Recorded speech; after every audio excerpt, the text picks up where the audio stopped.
नमस्कार. श्री स्वामी समर्थ सर्वांना. लवकरच गुढीपाडवा येत आहे, म्हणजेच आपलं हिंदू मराठी नवीन वर्ष सुरू होत आहे. 19 मार्च 2026 या दिवशी गुढीपाडवा आहे.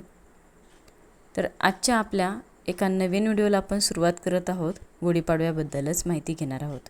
तर कुठेही व्हिडिओ स्किप न करता शेवटपर्यंत नक्की बघा, जेणेकरून की संपूर्ण माहिती समजेल. गुढीपाडव्याच्या दिवशी आपल्या घरातील महत्त्वाच्या 3 वस्तू आपल्याला कोणालाच द्यायच्या नाहीत. मग आपण आज त्याचबद्दल जाणून घेणार आहोत की अशा कोणत्या वस्तू आहेत की त्या आपल्याला कोणालाच द्यायच्या नाहीत.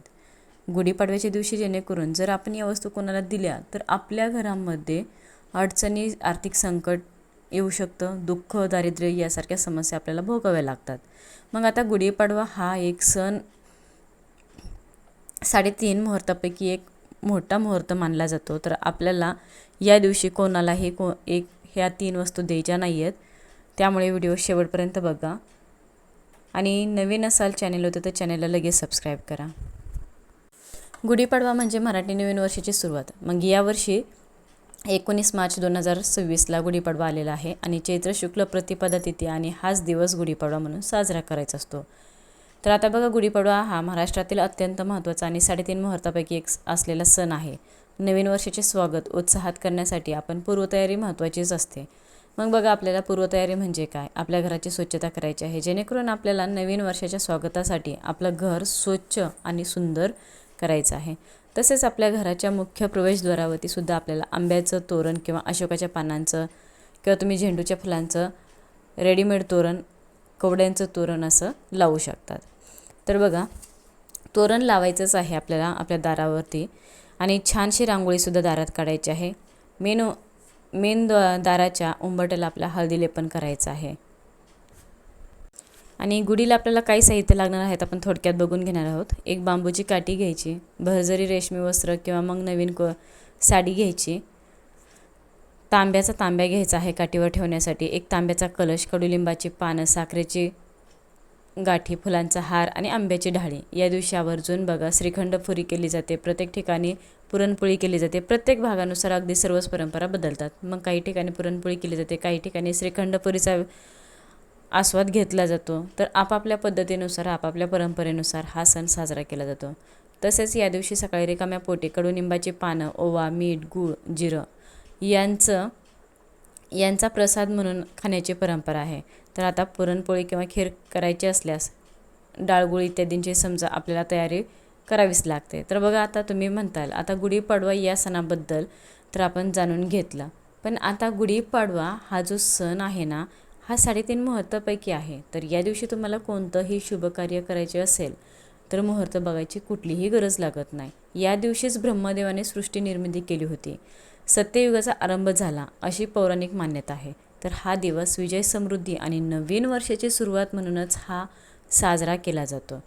मग बघा, घरोघरी गुढी उभारली जाते, कारण की याच दिवशी प्रभू श्रीराम 14 वर्ष वनवास भोगून, म्हणजे त्यांचा 14 वर्षाचा वनवास भोगून अयोध्येत परत आले होते. म्हणून प्रत्येकाने ते घरी परत आले या आनंदात आपापल्या दारी गुढ्या उभा केल्या होत्या, दारामध्ये रांगोळ्या काढल्या होत्या.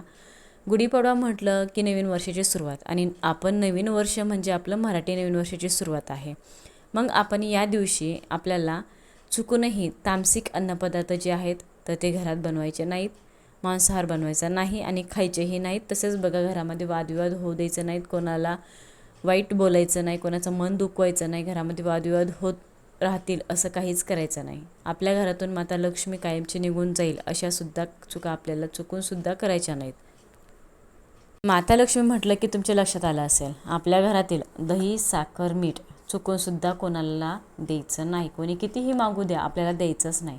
या पदार्थासोबतच आपल्या घरातील माता लक्ष्मीसुद्धा निघून जाते आणि आपल्याला दारिद्र्याचा सामना करावा लागतो. म्हणून या वस्तू आपल्याला चुकूनसुद्धा कोणाला द्यायच्या नाहीत. तसेच गुढीपाडव्याच्या दिवशी समजा सुरी, चाकू, कात्री या वस्तू खरेदी करायच्या नाहीतच. पण आपल्या घरातून जर समजा कोणी सहज म्हटलं कात्री दे, आमची सापडत नाही, किंवा चाकू दे, तर आपल्याला चुकूनसुद्धा द्यायचा नाही कोणाला.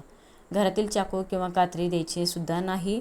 तसेच गुढीपाडव्याच्या दिवशी लोखंडी वस्तू म्हणजे लोखंड या धातूपासूनच्या ज्या वस्तू त्या खरेदी करायच्याच नाहीत. खरेदीही करायच्या नाहीत आणि आपल्या घरातील वस्तूसुद्धा कोणाला द्यायच्या नाहीत, जेणेकरून बघा आपल्या पाठीमागे शनीची साडेसाती लागेल. त्यामुळे या वस्तू खरेदी करायच्या नाहीत आणि आपल्या घरातील वस्तू कोणाला आपल्याला द्यायच्यासुद्धा नाहीत.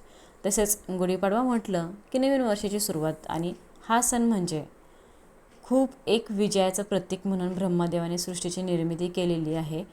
मग या दिवशी आपल्याला चुकूनसुद्धा या रंगाचे वस्त्र परिधान करायचे नाहीत, काळ्या रंगाचे. आणि गुढीपाडव्याच्या दिवशी खरेदीसुद्धा करायचे नाहीत. अगदी बघा या दिवशी सोनं चांदी खरेदी करण्याला खूप महत्त्व आहे. मग आपल्याला अगदी सोनं चांदी नाही खरेदी करणं झालं तर गुढीपाडव्याच्या दिवशी आपण कोणत्या वस्तू खरेदी करायच्या आहेत, तसेच कोणत्या वस्तू खरेदी करू नयेत या संदर्भातील डिटेलमध्ये व्हिडिओ आपल्या चॅनलवरती अपलोड झालेला आहे. तो नक्की बघा. नवीन वर्षामध्ये चुकूनसुद्धा कोणतीही चूक होऊ देऊ नका. आणि तसेच बघा या दिवशी आपण काळे वस्त्रसुद्धा परिधान करायचे नाहीत. आणि गुढीला साडीची काही आपण गुढीसाठी बाजूला काढणार आहोत तर त्या साडीमध्ये काळा रंग कुठेही समावेश नसला पाहिजे, याचीसुद्धा आपल्याला काळजी घ्यायची आहे. तर अशा प्रकारे महत्त्वाच्या वस्तू आहेत तर त्या चुकूनसुद्धा आपल्याला कोणालाही द्यायच्या नाहीत. आणि तसेच महत्त्वाचं तुम्हाला कोणाला पैसे उधार द्यायचे नाहीत. म्हणजे समजा आपल्याला कोणतरी मागितले, तुम्ही असा पैशाचा व्यवहार करू नका आणि कोणाकडूनही तुम्ही कर्ज घेऊ नका. तर नवीन वर्षाची सुरुवात कर्जबाजारीपणाने होईल असं काहीच करू नका. आणि आपल्याला यथाशक्ती अगदी काहीच घेणं नाही झालं तर हरकत नाही, 10 रुपयाचं गणपती स्तोत्र, व्यंकटेश स्तोत्र किंवा मग विष्णू सहस्रनामाचं छोटंसं पुस्तक जरी आणलं ना शुभमुहूर्तावर तरीसुद्धा खूप मोठं आहे आपल्यासाठी. एक सोन्याचीच खरेदी आहे असं समजा आणि खरेदी करा. आपल्याला म्हणजे आपल्या खिशाला परवडेल अशाच गोष्टी करा. उगाच कर्जबाजारीपणा करून वाव मांडू नका. येणारं नवीन वर्षसुद्धा कर्जबाजारीपणामध्ये घालवू नका. तर अशा प्रकारे आजच्या व्हिडिओमध्ये आपण ही माहिती जाणून घेतलेली आहे. जास्तीत जास्त लोकांपर्यंत हा व्हिडिओ शेअर करण्याचा प्रयत्न करा आणि एक लाईक करा. शेवटपर्यंत व्हिडिओ बघितल्याबद्दल सर्वांचं मनापासून आभारी आहे. धन्यवाद. श्री स्वामी समर्थ.